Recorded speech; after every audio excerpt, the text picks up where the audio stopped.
Muchas gracias, misionero Miguel urakoze cyane Bermúdez misioneri Marín. Miguel Bermúdez Que Marine. Dios te siga Imana bendiciendo ibandanye grandemente kuguhezagira cyane y que kandi sea de gran bendición. ese wobera Continúe siendo de gran umugisha bendición ukomeye esta wobandanye ubera visita umugisha ukomeye uba umugisha tienes ukomeye allá mw'ubwo rugendo wakoze hariya en Colombia, muri Colombia en todos los lugares no mu bibanza donde byose has de estar.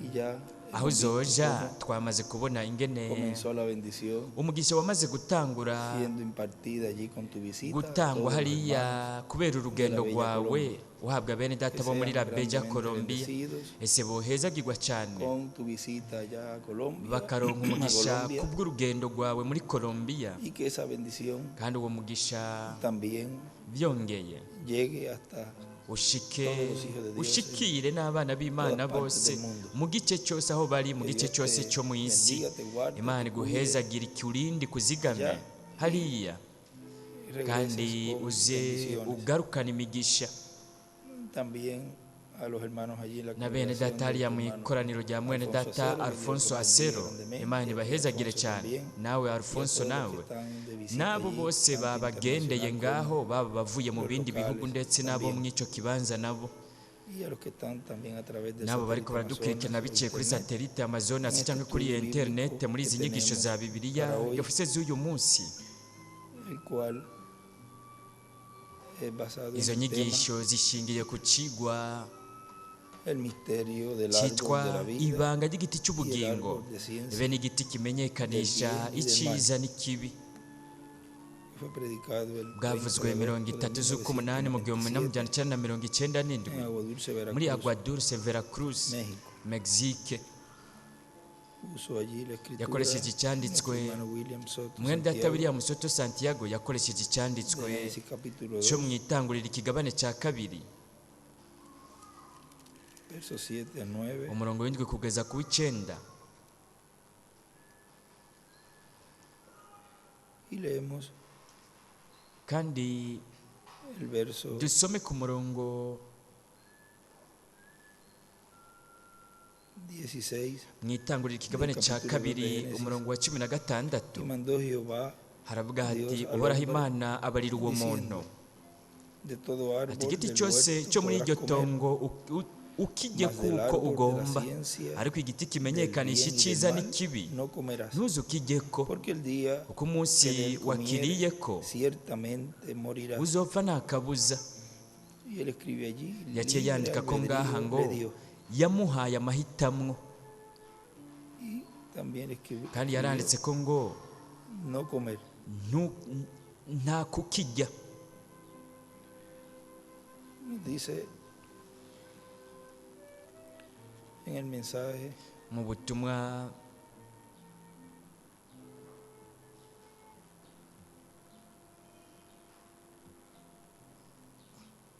la unión que produce buenos ubumwe resultados. buzana inyungu nziza buzana ivyamwa vyiza bwavuzwe 8 de julio del munani 1998 en Quito, z'ukwindwi mu Ecuador. 98 muri Quito Equateur Dice, allí estaban aravuga ati dos personajes aho muy hari importantes abantu babiri en el ingirakamaro huerto de cyane Edén. mu itongo rya Edeni Estaba Dios hari Imana y estaba el diablo. hari na Sekibi Y esos eran Dios, Cristo, yari Imana Kristo el árbol de la vida, igiti y el cy'ubugingo diablo, na Sekibi el árbol de ciencia, del igiti bien y del mal. kimenyekanisha icyiza n'ikibi Y para poderse manifestar kandi kugira ngo y bishobore reproducirse kwigaragaza aquí en la tierra, bigwire ngaha ku isi esos árboles ibyo biti tenían que hacerse carne. byategerezwa kwambara umubiri El mensaje de la mu restauración butumwa del árbol bwiswe no ngo ukugarurwa kw'igiti había, mugeni dice la página ku rupapuro rwa 34, 34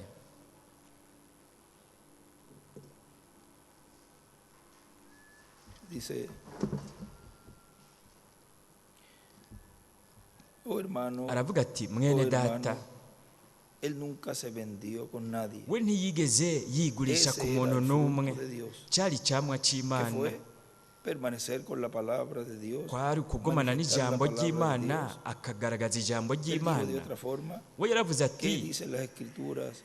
Que yo, el Mesías, mbega había ivyanditswe bivuga ko de jewe hacer Mesiya cuando viniese. nari gukora iki nje Ahora, si yo no llevo ese fruto ati de esa nimba ntariko palabra, ndama ibyo entonces vyamwa no soy el by'iryo Mesías. jambo rero sindi Y mesiya. él escribe el fruto de yagiye la yandika ko palabra ngo profética icyamwa cy'ijambo es el ry'ubuvugishwa cumplimiento. no gushitswa. Pero si yo llevo el fruto ariko de esa nimba ndiko ndama palabra que el icyamwa Mesías cy'iryo está jambo supuesto mesiya llevar, yategerezwa entonces yo lo gushitsa soy. rero ndiwe. Amén. Ahora, Amen. ¿quién de ustedes none puede ninde wo acusarme muri de mwebwe pecado? yohava Ahí lo anyagiriza tiene. icyaha?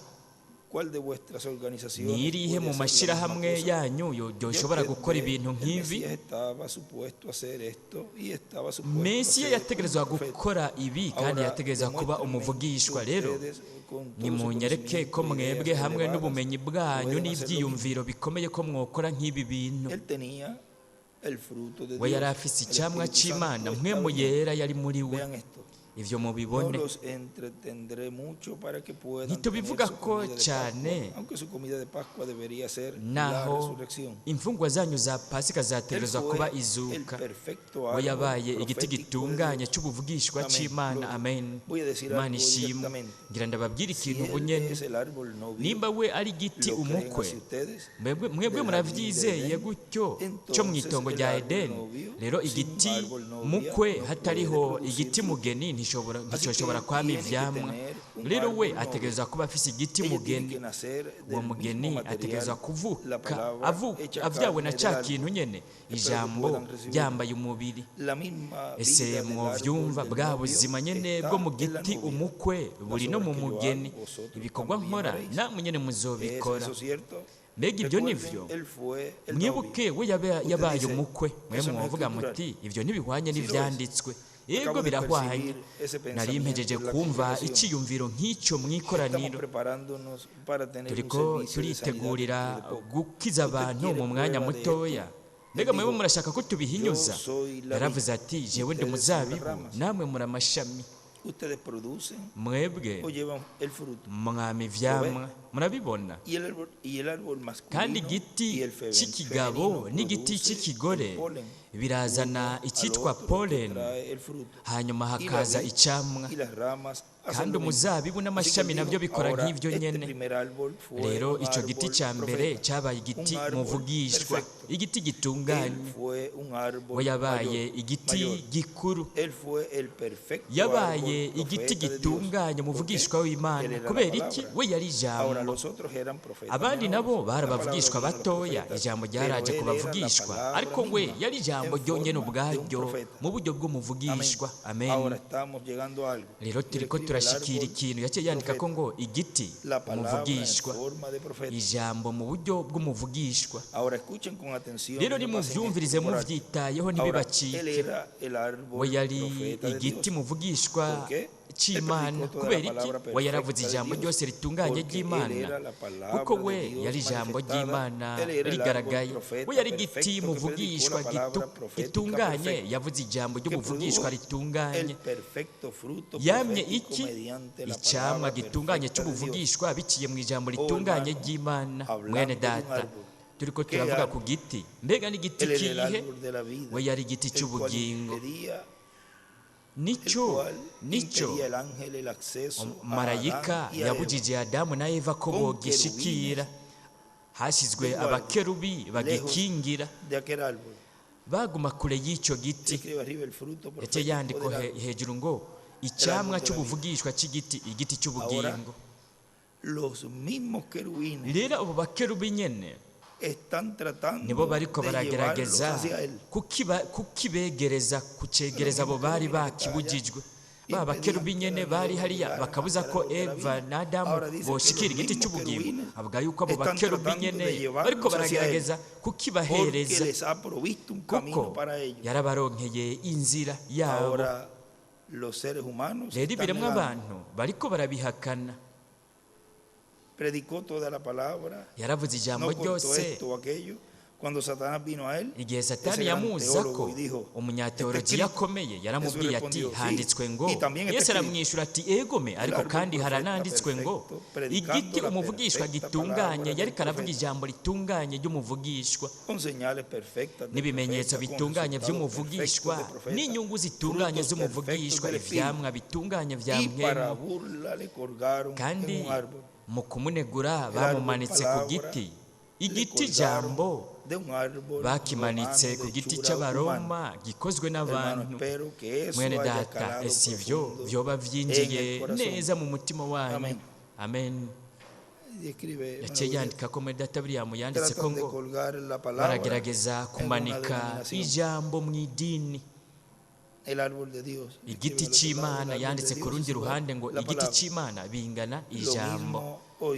Nibyo biba n'uyu munsi, bo bariko baragerageza gufata igiti gitunganye cy'Imana, ijambo, bakarisukiranya bakarimanika mu kibanza kanaka nk'aho vyoba ari ibintu by'ibindi vyizerwa. Urupfu n'ubugingo ntibishobora gusukirana. Arabandanya avuga ati, kandi Sekibi, ku rupapuro rwa mbere hepfo, Sekibi yambaye umubiri mu nzoka kugira ngo arondoke agwire. Eva yihuje n'inzoka, igikoresho cya Sekibi. Uwo mutizera ari we yari ajyaho Eva ari, aramubaza ati, mbega Imana yavuze ngo ntimuze mujye mu biti biri mu itongo rya Edeni? Eva aramubwira atoya, icyo Imana yavuze ni uko dushobora kurya ku biti byose biri ngaha, ariko ku giti kimenyekanisha ikibi n'icyiza icyo ntidushobora kukiryako, kuko umunsi twokijyako tuzopfa. Iyo nzoka iramubwira iti, ntabwo muzopfa, ahubwo mwe muzoca mumera nk'Imana, mumenye icyiza n'ikibi.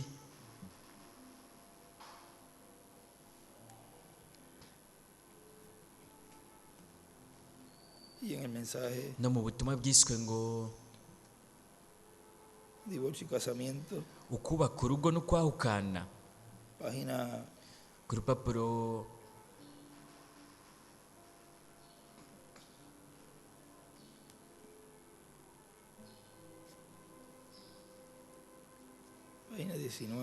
ku rupapuro rw'19 dice: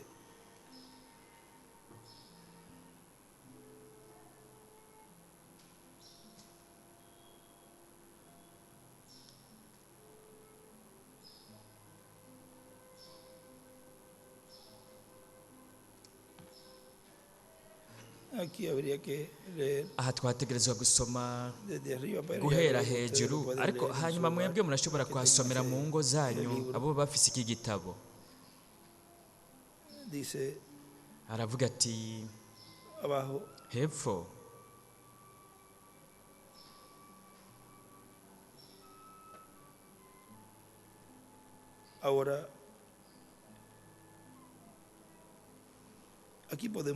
aha turashobora kubona mu buryo bufoboye aho urubuto rw'inzoka rwinjiye. Hariho ikibanza kimwe gusa rwagiyemo. Ivyo umuntu atabibonye yoba ari impumyi. Murabona, rwategerejwe kujyaho nyene. Mumenye igituma ibikoko bitashoboye kubikora. Ibikoko vy'ibigore nuko vyari biri mu biremwa vy'inkomoko, ariko umugore we ntiyari mu ivyo biremwa vy'inkomoko. Rero turiko turagaruka kugira ngo tubihishure ivyo, hanyuma twerekane umunsi tugezeko mu isezerano.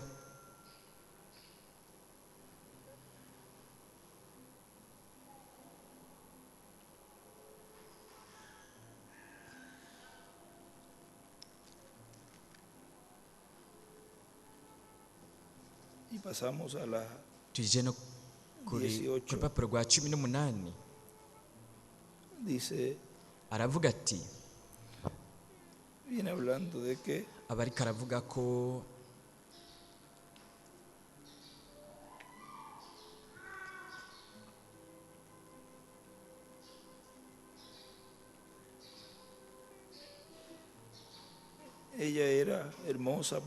avuga ko Eva yari mwiza kuko yari umugore atunganye, umugore akwiye. Yari karavuga aha, bariko aravuga kuri Eva. Kuri 18 aravuga ati, none ni kubera iki yakoze ikintu nk'icyo kandi yari kugwo rugero rwo hejuru cyane? yari ahwanye n'umuntu, ni nk'aho yangana n'umugabo. Ariko ubu turazi ko yahombye uko kumera nk'uwungana n'umugabo igihe yacumura. Imana ikavuga iti guhera ubu ukabandanya umugabo niwe azokuganza. Rero ibyo ntibyanditswe, mwebwe mushatse twoshobora kubisoma. Reka ndabahe icyanditswe kugira ngo mubone, biriko biraca kuri telefone mu gihugu cyose, mwe mwoshobora kuzobisoma mumenye igituma we yakoze ibyo. Ni kubera ko Satani ari we afata umugore buri gihe mu buryo bw'ikibazo. Ati mwebwe muba muzi ko igihe kimwe Satani yigeze kuba ameze nk'uwungana n'Imana, kandi nta nkeka byagenze uko nyene. Yangana n'Imana nko muri byose uretse ko atari umuremyi. Ati yandikaho ngo Satani yari ameze nk'uwungana n'Imana, yahagarara iruhande y'Imana, yahagarara iburyo bw'Imana mu ijuru. Yari umukerubi akomeye w'umuyobozi. Mumenye igituma uwo mugore yakoze ivyo. We ntiyari mu biremwa by'inkomoko, ntiyari mu biremwa by'inkomoko vy'Imana, yari kiremwa cyavuye mu yundi mubiri. Rero mu itanguriro nk'uko Yesu yabivuze ko we ntiyari kiremwa cy'inkomoko cyaremwe n'Imana, yari yavuye mu mugabo. Igihe Yesu yavuga aganisha ku itanguriro ubwa mbere na mbere, ku ruhande yaciye yandika ko ngo Satani yari ameze nk'aho yangana n'Imana, ariko gusa ntiyari umuremyi. Satani ni nk'aho yangana n'Imana, ariko ntiyari umuremyi. Niko yanditse ko ku ruhande, kandi yari afise amahitamo. Kandi hepfo arandika ngo umugore nawe ni nk'aho yangana na Adamu, kandi yari afise amahitamo nawe.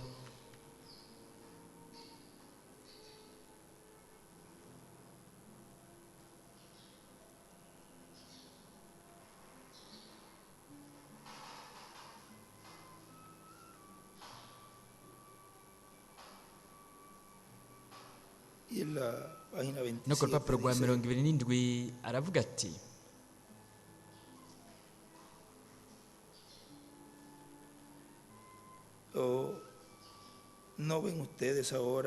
mbega mwebwe ntimubona ngaha ukugorekwa kw'ishengero? Ikintu cy'inkomoko cyo n'ijambo ry'Imana, nta cyaha kiba mu Mana. Mbega murabona ibyo ndiko nganisha ko aha hari ikiremwa cyabayeho biciye mu kugorekwa kw'ivy'ukuri. Imana izoronka ishengero, ariko nimwitegereza iki kintu cyo cyari cyaragoretswe, icyo bo bafise aho hanze, ibyo abantu bafise hanze. Imana hariho abagore benshi, ariko ubuho mu mugore w'ukuri harerekanwa ivyari biri mu bwenge bw'Imana. Twoshobora gufata nk'amasaha 2 tukavyitegereza. Yararemye ico kiremwa mu ubwo buryo, yararemye icyo kiremwa ikigira cyiza kugira ngo Satani agifate, kandi yarabikoze, kandi n'ubu aranagifise. Byiza ni uko umugore yosubira ku musaraba, ndetse n'umugabo nawe. Yaciye yandika ko ngo Eva bingana ikivange.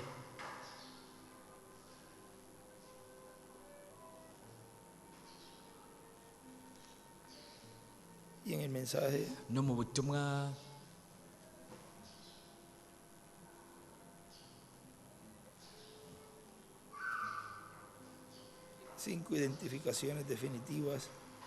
ibintu byerekana ishengero ry'ukuri ry'Imana nzima, ibintu 5 byerekana. Ku rupapuro rwa 37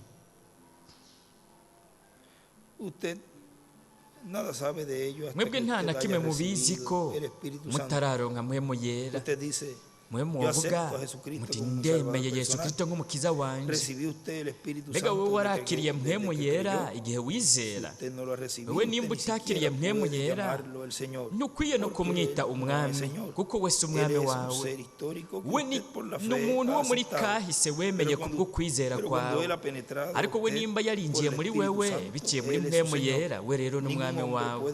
Nta muntu n'umwe yoshobora kwita Yesu umwami wiwe uretse gusa ku bwa mpwemu yera.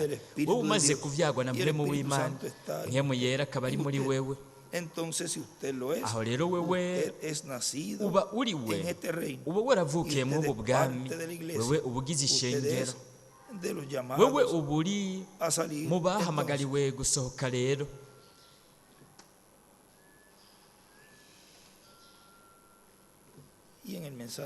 no mu butumwa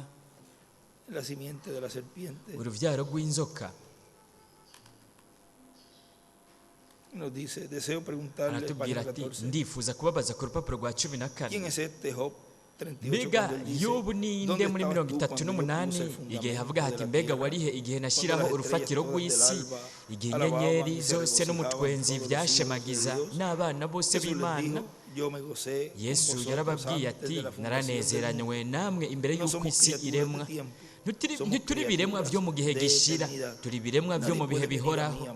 Nta n'umwe ashobora kunza ko data atari wamuzanye, kandi uwunza ko wese nzomuha ubugingo budashira, kandi nzomuzura mu minsi ya nyuma. Nta n'umwe ashobora kumukura mu kuboko kwa data, kandi we yarabampaye. Mbega wowe wotakara wozimira gute? Wotinya ukiruka hana hariya, kandi icyo ni kimwe mu bintu bibigaragaza mu isi ko umuntu ataba yarigeze kujya mu kibanza na kimwe. Atavuga ngo umuntu agatinya akiruka hariya na hariya. Ibyo nibigaragaza ko ataba ari uwo mu bihe bidashira.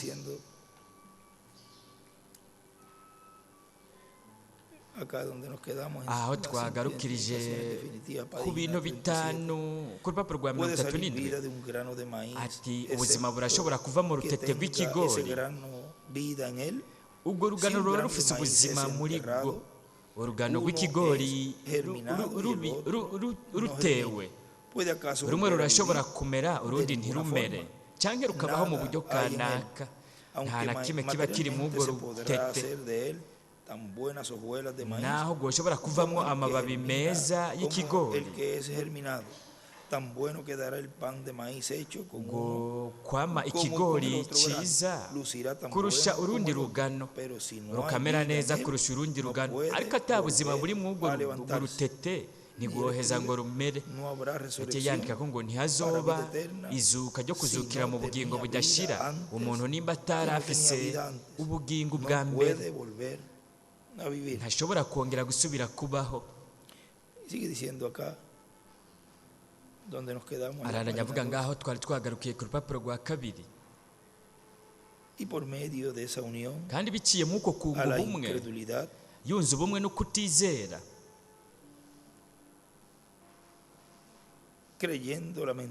yizeye ikinyoma cya Sekibi, akaba nawe nyine utizera. Eva akareka kwizera iby'Imana yari yavuze, akibaza ko Imana itari gukora nk'uko yari yabivuze. We biciye mu bumwe butari bwo yazanye inyungu mbi, yabyaye umwana wo kutizera, Kayini.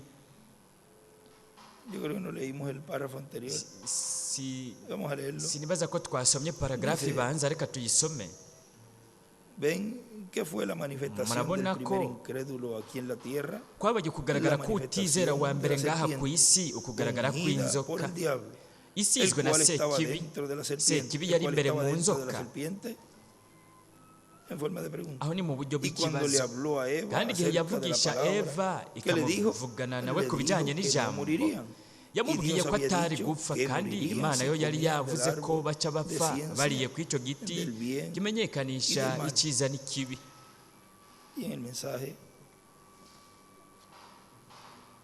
No mu butumwa bwitwa ngo ukunga ubumwe butagaragara kwa Kristo n'ishengero ryiwe, nimwibaze ibiba muri Hollywood ingene bimeze ku mugore, baramwivye uburanga bwiza bw'umugore, we yarahombye ivyo vyose. Mbega umugore yabigenjeje gute? Harajeho igikoresho cyitwa ishengero, nk'uko cyabayeho na hariya mu itongo rya Edeni. Umuntu yabitumye Sekibi yarinjiye no mu ishengero nk'uko yabikoze no mu itongo rya Edeni, kandi yarabahenze. Umugore arahenzwe, ariyibaza, we ntiyifuza ko yokwihenda. Eva nawe nyene ntiyari yifuje gukora icyiza, ntiyabikoze abigomba. Ariko we muri Timoteyo wa 2:3 bivuga yuko we yahenzwe. Kandi ahenzwe si iyo wewe uba ukoze ikintu ugikuye ku mutima, n'igihe wewe uba wahenzwe ugaheza ukagikora.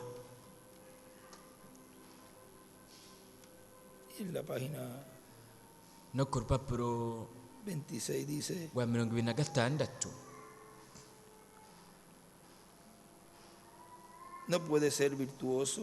ntashobora kugira ingabire kuri Kristo ijambo ry'Imana, kandi byongeye ngo umuntu ayoboke idini ryakozwe n'umuntu. Pawulo yaravuze ati ivyo bitandukanye n'ijambo mu Baroma 7. Wewe ntiwoshobora kuvyara abana b'Imana bo mu ijambo ryayo nk'uwo mugwi w'idini, kandi uvuka mu buryo butabereye. Ahantu habundikirwa imiswi niho uvukira umwana w'ijambo ry'Imana. Ndiko ndabwira ishengero, ariko bavuga yuko ari abanyadini bakomeye. Na Kayini niko yarameze. Umwana w'umusambanyi Eva yari umunyedini, yarubatse igicaniro, aratanga amashikanwa, arariha ikigira 10 n'ibindi byose, ibintu byose umunyedini yokora. Ariko yananiwe no kuzigama ijambo, yarananiwe no kuronka uguhishurirwa, kandi uguhishurirwa nicyo kintu kimwe rudende. Uguhishurirwa kw'ijambo yaciye yandika ngo Kayini yarananiwe no kugira uguhishurirwa kw'ijambo. Ukwizera no guhishurirwa. Mbega guhishurirwa ni iki? Yesu yaravuze ati kuri urutare zohubaka ishengero ryanjye, kandi amarembo y'ikuzimu ntacyo azorigira. Ukwizera no guhishurirwa, kuko guhishurirwa uba wahishuriwe. Abeli kubwo kwizera yaratanze, kubwo guhishurirwa yarashikaniye Imana ikimazi cyiza kurusha icya Gahini. Kayini yibajije ko bo bari bariye pome, n'abandi n'ubu bafise nk'icyo cyiyumvira, ariko siko vyagenze. Bwabaye ubusambanyi, uruvyaro rw'inzoka, kandi igihe bimatanijwe ndwi vyahishurwa bigatangazwa. Igitabo cyanjye kivuga kuri ivyo kiriko kirazunguruka mu bantu. Ndibaza ko ngaha hari n'ibihumbi n'ibihumbi vy'ico gitabo. Ivyo bihwanye n'ivyanditswe guhera mu itanguriro kugeza mu vyahishuwe. Mu gihe cy'iherezo ivyo biti bibiri byose biriko biraza ngo bigaragare, biriko birimenyekanisha. Aha nyene uyu munsi turahari Laodikiya n'umugeni. Ni ibintu byiza cyane uko bishoboka, kandi ibyanditswe biri imbere y'amaso yabo. Ntimushobora gukorera Imana na mamoni. Umuntu ntashobora kuba umukristo afise ingabire ngo ayoboke Bibiliya aje no mu by'idini. Umuntu ntashobora ivyo kubikorera icyarimwe. Umuntu kimwe gitegerezwa gupfa kugira ngo ikindi giheze kibeho. Aca yandika ko ngo abana b'ijambo bibuye rikomeza imfuruka. Kandi wewe ntiwoshobora guha umucyo, ntiwoshobora kuvyara umwana w'ijambo ry'Imana. Ishengero ryo ntiryifuza abo bana basemerera bakavuga mu ndimi n'ibyo bintu byose. Ivyo bishobora gukorerwa mu ishengero ry'idini. Bo ntibashobora guhagarara nk'uko. Bo barakira abantu bakabaha ikiganza bakavuga bati nimba uvyizeye birabaye. Ni abana bavuka mu buryo butabereye ku ijambo, naho bavuga ko ari abanyedini. Bafise inda y'ubwenge n'ubumenyi bwa Satani. uko niko ishengero ryahindutse, bo barungika abantu babo mu mashuri ngo bige ingene bavuga amen mu buryo nyabwo, bo bariga ingene bovuga ibyo byose, bakaba abantu b'abanyabwenge bakomeye. Iyo ni inda batwaye ya Sekibi. Mbega Sekibi yateye inda Eva, inda y'iki? Yuko atizera ijambo agakoresha iby'ubwenge, yaciye yononera ibyaremwe byose. Ibyo neza neza nibyo Eva yakoze akora no ku ijambo uyu munsi ishengero. Yaciye yandika ko ngo ishengero ritwaye inda y'ubwenge bwa Sekibi.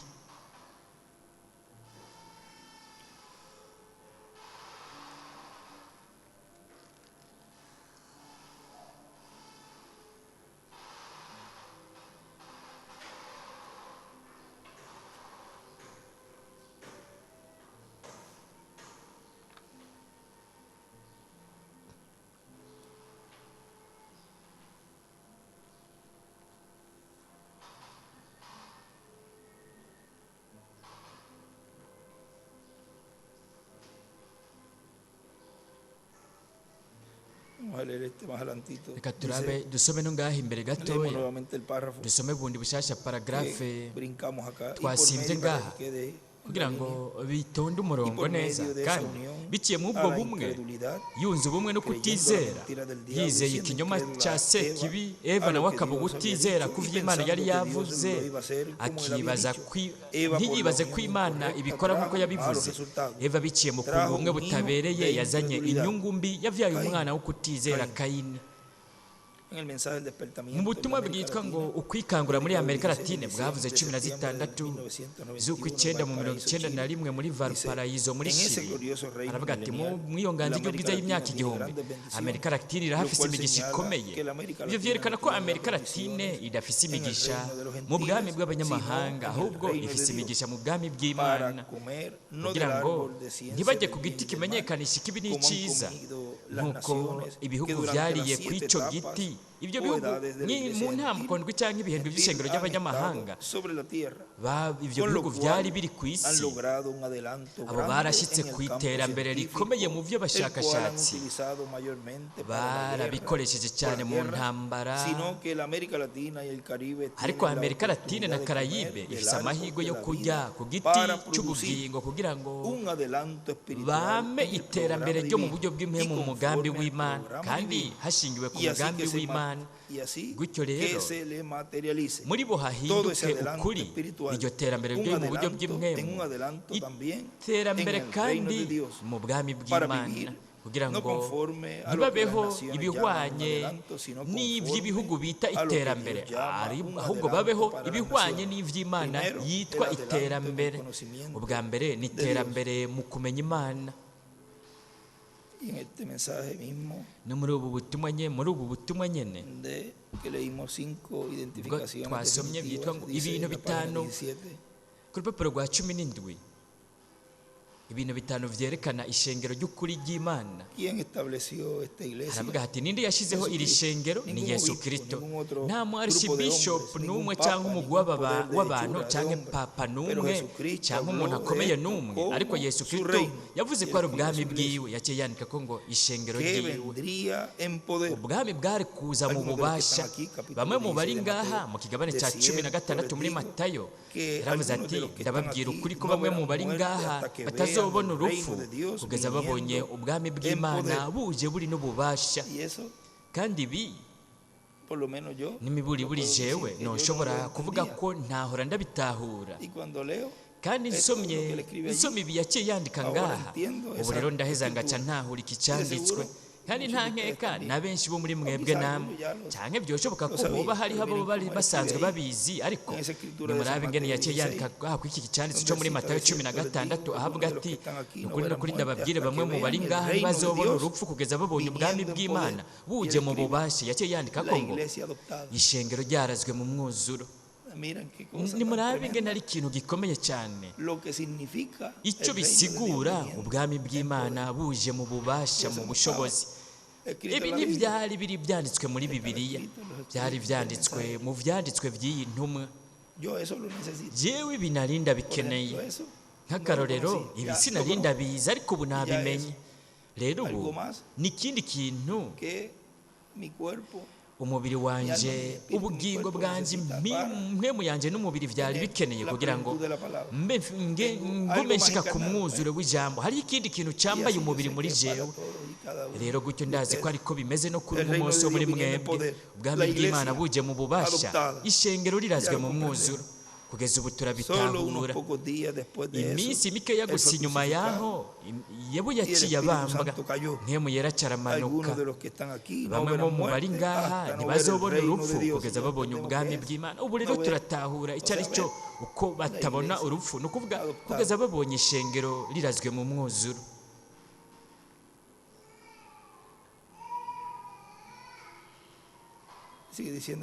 arabananya avuga mu butumwa, abakingiwe ubugunge bw'inzoka. bwavuze 27 z'ukwa gatandatu mu 1998 muri Cartagena, Colombia. aravuga ati mu kuza kwiwe azoba ariko arakingira abana bose b'abahungu n'abakobwa b'Imana bo muri iki gihe cya nyuma, abakingira ubugunge bwose bw'inzoka sekibi, ariyo nayo nyene izoza yambaye umubiri muri Antikristo, mu muntu w'icyaha, mu gikoko muri iki gihe cya nyuma. rero turabona ko nk'uko igiti kimenyekanisha ikibi n'icyiza, n'igiti nacyo cy'ubugingo mu itongo rya Edeni nk'uko byari bihari, muri iki gihe naho nyine bizoba bihari mu gushamirana kwa nyuma, mu rugamba rwa nyuma.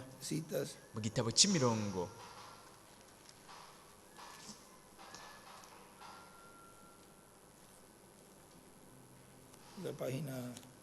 ku rupapuro rwa 87 paragarafu y'amajana 749 aravuga ati inzamba ivugira icyarimwe n'ibimatanijwe. ni ikintu kimwe. igihe cy'ishengero kiruguruka ni ikintu kimwe gusa. rero inzamba buri gihe imenyekanisha intambara, mu yandi majambo n'akaguma mu vya politike. hejuru yaciye yandika ko ngo ibimatanijwe inzamba n'inzavya, hagati y'utuzitizo ngo ivyago. inzamba irabikora, akaguma mu vya politike, kandi ivyo rero bitera intambara. wewe winjiye muri politike ukazana ukuzazanirwa nk'uko bihari n'ubu, wiyubare. intambara irashitse, ariko murabona ubwami buracyari ubwa Satani. yaciye yandika ku ruhande ngo ukuzazanirwa umuriro, haraza intambara. we aracyafite icyo gice mu maboko yiwe. gushitsa ryari? kubera iki? byaracunguwe na Kristo, ariko we ubu ariko arakora igice cy'umunyamuryango w'umucunguzi, yakira abantu biwe kugeza aho izina rya nyuma ryashyizwe mu icyo gitabo rimwakira rigashyirwaho ikimenyetso. mbega mwabyumvise? aho rero we acaza avuye ku ntebe yiwe, intebe ya se, akaza akakira igitabo mu kuboko kw'Imana iri ku ntebe, akisubiza uburenganzira bwiwe. ikintu cya mbere akora ni uguhamagara umugeni wiwe. amen. mbega none yakira iki? afata uwumugwanya Satani akamuboha, akamuterera mu muriro,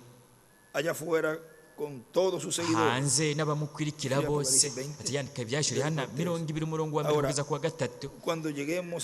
rero nitwashika ku nzamba, dutegerezwa kujya muri kahise tukaraba imwe imwe muri ziriya ntambara, nkabigisha ko zo zagiye zirakurikira aya mashengero.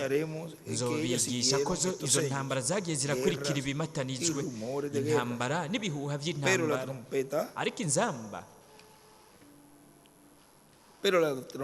ariko inzamba nayo yerekana akajagari mu bya politike, mu gihe ibimatanijwe byo bifitanye isano n'akajagari mu by'iyobokamana. byandika ko inzamba bingana akajagari mu bya politike, ikimatanijwe bingana akajagari mu by'iyobokamana.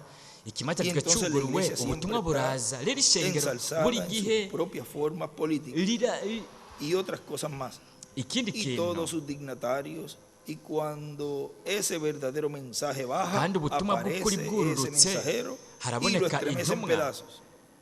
Eso es cierto. Es un ikabisanzaza disturbio ivyo religioso nivyo cuando un nakaguma ko mu sello vy'iyobokamana es abierto. iyo ikimatanijwe cuguruwe yaciye yandika ko ngo El séptimo sello, ikimatanijwe cindwe Cuando se abre al público, nicuguruka ku mugaragaro tiene un disturbio kirazana religioso. akaguma mu Y la apertura vy'iyobokamana vendrá. agatotezo kazoca kaza.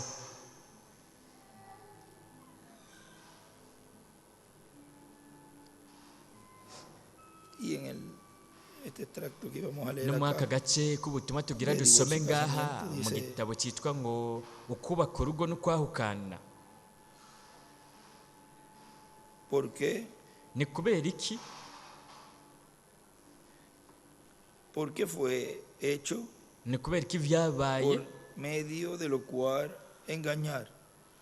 Byaciye mu kubesha abariko aravuga umugore. Está aún trabajando en ella también Satani en estos n'ubu días ariko finales. arakorera mu mugore muri iyi Déjenme minsi ya detenerme nyuma. aquí solo Reka por un momento. nduhuke ngaha akanya gatoya. Él escribe Satán, Yaciye dice yandika Señor, ko ngo la Satani mujer es igual. La yarakoze iglesia. umugore bingana ishengero. Hermosura. Ubwiza ¿Sabían ustedes mwebwe mwari muzi que en la primera destrucción mundial ko fue a mu causa kurandurwa kwa mbere de mujeres kw'isi hermosas? ko vyatumwe n'abagore beza beza? Mujeres, Yaciye iglesia. yandika hejuru ngo abagore Cuando los hijos de amashengero. Dios vinieron, Igihe abana vieron que las hijas b'Imana de los hombres babona eran yuko hermosas, abana b'abantu tomaron para ari sus beza mujeres. baciye Eso es cierto. bababiramo ¿Han notado abagore. ustedes el Ibyo nivyo aumento de la belleza mwebwe de la muramaze mujer kubona ukongerekana en este k'ubwiza bw'umugore muri iyi Y él minsi. escribe, Yaciye yandika ko Las ngo mujeres causaron abagore el diluvio nibo de agua. batumye haza umwuzure w'amazi. Y él escribe también, Arandika ko kandi las ngo iglesias hermosas amashengero meza meza mujer hagati y'utuzitizo ngo causan abagore el diluvio de fuego. arazana umwuzure w'umuriro. Y por un punto, Aca ashyiraho los hijos de utuburungu. Dios tomaron iglesias. akavuga ngo abana b'Imana O sea, bagiye mu mashengero no kuvuga mu gihe cya Nowa. La causa y Nibo ese diluvio de babaye agua y imvo el diluvio de fuego, y'uwo mwuzure los serán w'amazi también. no n'igihe haza umwuzure w'umuriro nibo bazoba imvo, Sigue diciendo, nibo bazoba inkomoko recuerden que y'ivyo. mujeres representan Mwibuke yuko abagore bashushanya amashengero.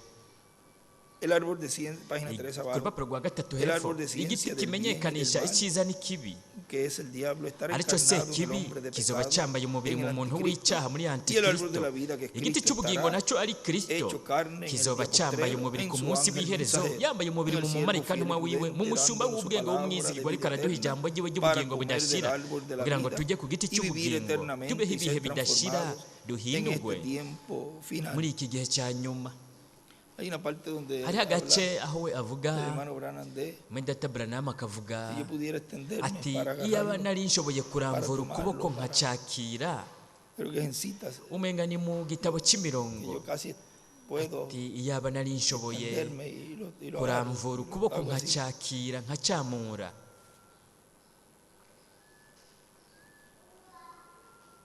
Sigue diciendo, aha harabandanya havuga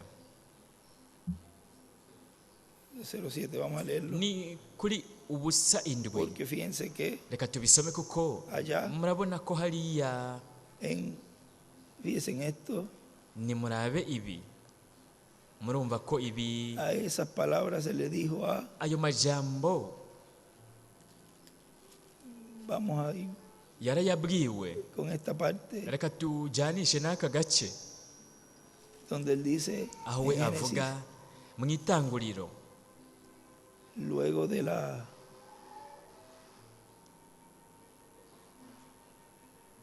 ¿cuál? ni ku murongo wa Luego de la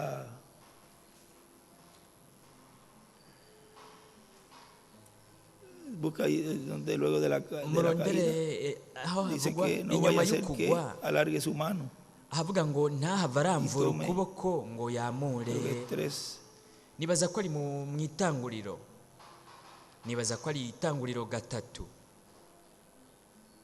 3:22. gatatu 22. 3:22 dijo Jehová Dios, sea aquí el hombre 22. como uno de nosotros, sabiendo el bien y el mal. uhoraho imana Ahora aravuga pues ati que uyu no alargue muntu su mano ahindutse y nk'imwe tome muri también twebwe ku del byo árbol kumenya de la icyiza vida n'ikibi, y coma none rero y yohava viva atuma para ukuboko siempre. akamura no ku giti cy'ubugingo akarya Ya akazokwamaho después ibihe ahí bidashira. como aha mwebwe murashobora kubona comiendo de ese árbol de la ingene vida, habaye kujya ku icyo giti iban cy'ubugingo a vivir bari eternamente. guca babaho ibihe bidashira. Y el hermano Branham allí kandi habla mwene de data algo Branamu hariya rero yaravuze que ikintu vamos a recibir twebwe nosotros. tugiye kuronka. Y él dice que puede extenderse yaravuga para ati tomar. ese ntushobora Pero Dios kurambura no se lo ukuboko concedió porque no era su nkacyamura, tiempo. ariko Imana ntiyabimuhaye kuko El nticyari tiempo igihe era ciwe. de nosotros, icyo gihe es cyari de iki la gihe de la cyacu, pólvora. n'igihe cy'ibuye rikomeza imfuruka. 208, fíjense eso. ku rupapuro rw'amajana 208 aho hariho ibintu ngirakamaro cyane. 207, vamos a ver desde la 207 dice. guhera ku majana 208 ku rupapuro iyo ni paragarafe ku Ahora rupapuro rwa oraremos 25. por los casos de emergencia. rero reka dusengere Pero después abantu de 3 barembye. noches, quiero comenzar dentro de mi nuevo ngira ministerio. ntangure mu bukozi bwanjye Quiero bushasha llevarlos kandi hacia atrás. ndagomba kubasubiza inyuma Quiero gato llevarlos hacia atrás aquí en este cuarto. aha Porque muri ustedes saben la muri iki visión. cyumba kuko mwe muribuka Él rya escribe la yerekwa tercera yaciye etapa, yandika ko ngo la gukorwa kwa carpa y el gatatu cuartito. ihema na kumba ¿Cuánto gatoya. recuerdan la ni visión? bangahe bibuka Seguro que rya sí. yerekwa De la carpa ndizeye y ko del muvyibuka cuartito. iyerekwa Ahora ry'ihema voy a na llevar kumba a Meda gatoya. dentro conmigo rero en la ngira primera njane noche. meda muri ako A causa kumba de que- nagira njane A meda causa de que envíen mujeres adentro. kubera ko Pero es un ministerio que no ariko puedo ni dejar ver al ubukozi público. budashobora kwerekanirwa ku Ninguno jamás mugaragaro. duplicará esto. nta muntu De azokwigera usted, yigana no, ibyo señor, bintu no. murabona aho Yo sé yagiye que mugenzi está al borde ahora. ndazi yuko Puedo solo, bigira parece bishike que solo extenderme biraboneka allá gusa ko afuera ari y uko tomarlo. no Está puesto allí mismo. Anoche estaba, ahí también habla de tomarlo. aho ahí, aravuga la 07. ku majana Anoche 27 estaba soñando ati ku antes de mugoroba levantarme mw'ijoro esta nariko mañana, ndarota imbere hermano y'uko Nevi. mvyuka uyu munsi Yo estaba wenda soñando un sueño y atanabwira pensé nariko ndarota el ndibaza ministerio. nti n'ubukozi Yo no sé qué estaba haciendo, pero sinzi sea icyariko lo que kiraba fuera, o ariko icyo usted cyoba aricyo habla de cyose cosas mwebwe aconteciendo, muvuga ibintu nunca he visto biriko tales. biraba sinigeze mbona ibintu Desperté nk'ibyo solo llorando. nabonye nikanguye gusa niko Estaba ndarira alabando. nariko ndatazira Escribe la visión imana de la carpa yaciye yandika al ko lado. ngo iyerekwa ry'ihema ku ruhande. Le había pegado 208. Le había pegado a mi esposa en la cara con mi nari mano así. napfukishije umugore wanjye Y mu el hermano maso William escribe amaboko la visión de yanjye la carpa mendateburiya y le yaciye yandika pegó ko en la ngo cara a mwiyerekwa Meda y él escribe ry'ihema arribita yarafutse sin meda querer. mu maso aca yandika hejuru ngo yamufutse Lo habíamos leído atabigomba. antes este extracto. mbega twari En algún momento. twarasomye aka gace k'ubutumwa bwa mbere byoshoboka ko bueno tuba que lo twarigeze hayamos leído de kugasoma ariko ni byiza ko Y estaba twagasoma na alabando a bundi Dios bushasha acostado allí. ariko ndashimagiza Oh, imana yo sé njyamye que hay ngaho algo allá afuera. ndazi yuko hari ikintu ngaho Solo hanze listo para extenderme y tomarlo. yiteguriye gusa kurambura Va a ser ukuboko más nkacyakira grande bizoba que ari lo que ibintu jamás ha bikomeye sido. kurusha Va a ser ibintu hermoso. byigeze kuboneka Yo bizoba creo ari que ibintu Dios está byiza cyane preparándose ndizeye para yuko hacer algo imana grande. iriko iritegurira gukora Pero ikintu ahora gikomeye tenemos que ariko mu acercarnos a mwanya ello yotegerezwa sanamente. kubegera gusa twejejwe inteligentemente y Kandi dentro kubwenge. de la palabra de Dios. biciye mu ijambo Y él ry'imana escribe la aca tercera etapa. yandika ko ngo ugukwegwa kwa gatatu Pero eso no Ariko- le correspondía ibi ntibyari al hermano Branham. ibya mwene data Branamu siwe yari Mire lo que kubikora dicen esta. nimurabe icyo avuga Aquí, ngaha esta partecita abajo. aka gace ko ngaha hepfo Dice aravuga la ati 2:11. amajana 211 Aquí hay otras cosas muy aha hari importantes, ikindi pero kintu ngirakamaro cyane ya son cosas que n'ibintu ariko van a estar n'ibintu ya cuando esté ese tiempo. Pero mire, esto nihagera acá, uwo mwanya los que ariko nimurabe ngaha están esperando a que sea abo el baba hermano barindiriye ko muri data Branham, Branamu ari we la visión, ashitsa iyerekwa que son los de la abo séptima edad de la nabo mu iglesia gihe gentil. cy'indwi cy'ishengero ry'abanyamahanga Y kandi aún queda, aún personas mbere de n'abantu los nabo de esta edad bo que muri han iki subido, gihe que nabo están baduze quizá un poco confundidos ariko en bakaba eso. bazazaniwe Porque gatoya como muri oyen ivyo y ven ahí que kuko se nk'uko habla, babibona bumva yuko bivugwa como si el hermano Branham ko estuviera ari allí. nk'uko mwe data Branamu haciendo azoba ari todo. ngaho ariko arakora Él va a estar allí, byose pero en algún we momento, azoba ahari ariko ya mu después, mwanya kanaka Pues piensan hanyuma que es el hermano Branham. bibaza ko ari mwene data Branamu Cuando la azobikora séptima edad abo mu gihe quizá uno cy'indwi quedó. cy'ishengero ry'abanyamahanga Y lo mismo bamwe está bamwe ocurriendo ariko ibyo nyene exactamente biriko igual. biraba neza neza con neza neza los de la séptima edad dentro de la edad de la piedra angular. nk'abo mu gihe cy'indwi n'abo mu gihe cy'ibuye rikomeza imfuruka, twebwe turi mu gihe cy'umunani mu bihe bidashira, ahabera kuzamurwa, turi muri ako gace, ako kantu. Iryo jambo tuzorirondera, hanyuma hariho ahantu yandika akavuga ati ubwo bwoko bw'ivyo biremwa n'ivyaza bigahurirana muri ico kibanza hazoca habizamurwa. Avuga ikintu nk'icyo, hanyuma tuzobirondera. Rero ivyo nyene biriko biraba nabo mu gihe cy'ibuye rikomeza imfuruka, natwe duca mu ntambuko ndwi zikurikirana. Rero hariho umugwi w'abantu naho nyene bibaza ko mwene data William ko ari we azoba ariko arashitse iryo yerekwa, ari mu mubiri w'umuntu wenyene ubwiwe n'umubiri wiwe w'inyama. Nimurabe ingene vyisubiramwo nka vya bindi nyene. Kubo ku mugwi wa mwene data Branham hari benshi barindiriye ko ari mwene data Branham yoza akavuga imituragaro, ariko hanyuma Imana izobungura gutahura. Nico kimwe nyene no mugwi wo mu gihe cy'ibuye rikomeza imfuruka, bakiriko bariyumvira gutyo, ariko bitegereza kugenda uko nyene. Uwo n'umugambi w'Imana.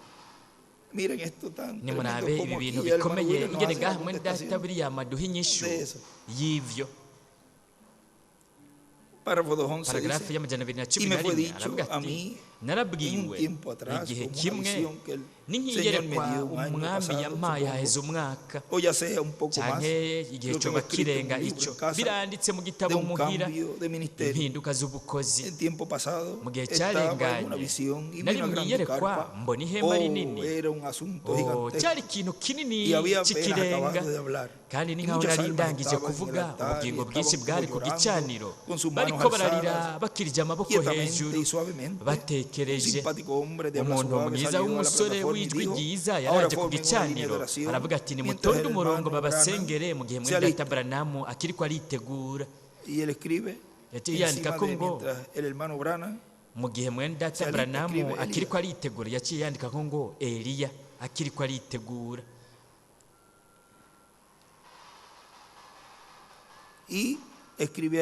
Yaciye yandika ko ngaho mu gihe mwene data Branham akiriko aritegura, yandika ko ngo Eliya, aca yandika ko ngo Eliya ariko arishushanya. No muri mwene data Branham hariko harishushaniriza. Mpagaze nk'uku ku murongo bariko basengerwa, hari ibubamfu hari umurongo w'abantu benshi bashika nko mw'ibarabara batonze ku murongo. Hariho umugore ahagaze ngaho n'umugabo yariko arandika amazina. Abantu nabo avuga umugabo, ahandi naho mu bindi bibanza naho avuga ko yari umugore yariko arandika amazina. Nankeka kubera ko bizoba, reka tubivuge ko vyoba ari mu bikorane vyinshi, byoshobora kuba ari nk'ibikorwa biza birakogwa atari mu kanya kamwe. Ivyo nivyo turiko turavuga gusa, ntituvuze ko bizoba bimeze uko. Ni ikintu tuvuze guta. Hamwe haravuga ko yari umugore, ahandi naho kavuga ko yari umugabo ariko arandika amazina. Umugabo yariko arandika amazina, abantu bakaza barinjira na brancard n'amabekiye basokokera ku rundi ruhande bagendagenda neza. Ndabazana imbega n'igiki kiriko kirabera imbere mwako kazi. Rero uyu marayika w'umwami mwebwe mubona ifoto yiwe ngaha, yaciye amvako aja kwako kazu gatoya, ahagarara ngaho, arururuka ijwi rica rirambwira riti, nzogusanga muri ico kibanza. Pues ahora yo he visto delante hacia ese tiempo, estoy esperando y confiando. Kuva mw'ico gihe ndarindiriye kandi ndizigiye Imana ko umunsi umwe muri iyi ndwi ndashobora gukoresha akakumba gatoya ngaha kugira ngo ninjizeyo abagwaye. We buri gihe raba yaguma yifuza ko vyoshitswa. Nkaba ndahari ngatanguza ubukozi bushasha ku yindi ncuro mw'itabernakuru. Sinzi ko muri version nshasha amaze kubona ati aha hariho akaburungu, ati nkaba ndahari. ngatanguza ubukozi bushasha mu itabernakulo ndifuza ko nobona ivyo biriko biraba bagenzi banje sinzi ivyo ari byo cyangwa uko bizogenda ariko uri karanyumviriza nibaza ko kizoba ari ikintu gikomeye aho Imana ifasha abantu bayo bageramiwe jewe nari nifuje ko nokwinjizaho umugore wanje cyangwa nkinjiriza abagore babiri icyarimwe nimurabe no kuvuga ntiyarazi ingene byari kuzogenda sivuze ko bizogenda uko ariko no kugira ngo mwebwe muzomenye ko byavuzwe imbere y'igihe ko turindiriye ikintu gishasha kizoba. Pero yo no digo que él me dijo naturalmente que puede acontecer en cualquier tiempo, byoshobora kubera mu wundi mwanya kanaka cyangwa mu kibaza kanaka turarindiriye gusa. Yaciye yandika ko ngo akumba gatoya n'izina. Y lo que les iba a leer acá, ibyo nagira ndabasomere ngaha yaranditse ko ngo iyerekwa ry'ihema ibitangaza biriko biraba tuzoraba bimeze nk'ibyacitse. Haranditse ko ngo ibitangaza biriko biraba imbere y'uko Mudata Branham ashika. Ni ukuvuga ko imbere y'uko Mudata Branham aba ari ngaho ari we yari kuza rero mu izuka aho byose byari ko biraba bibera munsi y'ubwo bukozi bushasha. Ubwo we yifuza nk'uko abivuga ngaha ati ndifuza ko noba ndahari ko nohinjira avuga ikintu nk'icyo ati nkaba ndahari. Ni ku majana abiri hamwe hari akaburungu ati akahansanga akahansanga agatanguza ubukozi bushasha ku yindi nshuro mu itabernakulo. Ni ukuvuga ko ikintu gikomeye cyane Imana iriko iragikora muri iki gihe. Ibyo we hariya yifuza ko yoramvura ukuboko kugira ngo avyakira bigumye. We yarazi ko ibyo byose byari bifitanye isano no kwizera ko kuzamurwa kugira ngo tubeho ibihe bidashira. Ni ukuvuga bimwe nyene hariya bitashobotse mu itongo rya Edeni barasohowe. Reka tubake ntibave baramvura ukuboko ngo bajye no ku giti cy'ubugingo bahave baho ibihe bidashira. Nimurabe ingene ibyo bisobekerana. Rero twebwe nk'abatonzwe b'Imana bo muri iki gihe twebwe tugiye gushobora kuramvura ukuboko k'ukwizera tugumye iryo sezerano ribe umubiri mu mubiri wacu kuko turiko turajya umubiri w'umwana w'umuntu ariryo jambo rihishuwe ryo muri iki gihe cyacu. Kandi aha rero tuzoronka ukwizera kwizamurwa kugira ngo turonke umubiri uhoraho uhawe ubwiza kugira ngo tubeho ibihe bidashira. Nimurabe ibintu byose Adamu na Eva bahombye hariya mu itongo rya Edeni. Umenga hasigaye nk'agaparagrafe gato gusa.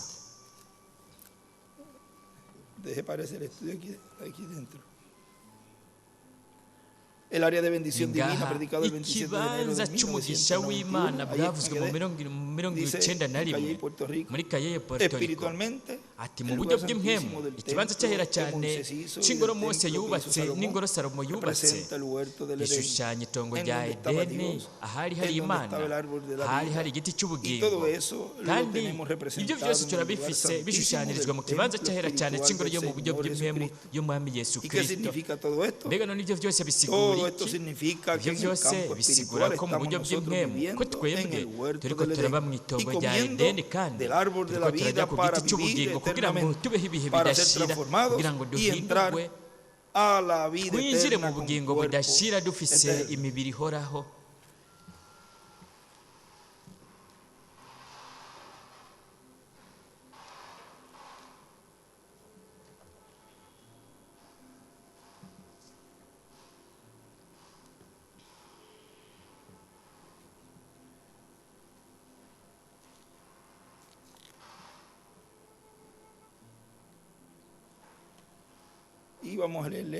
Reka dusome no ngaha naho kuko ndabironse navyo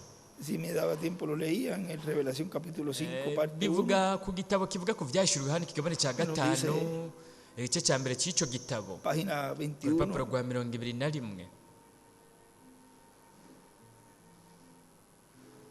pero ahora ellos han estado todos estos años hasta ahora tenemos las arras de nuestra herencia. Oh, vaya, ¿qué tenemos? Tenemos la evidencia que Dios vive.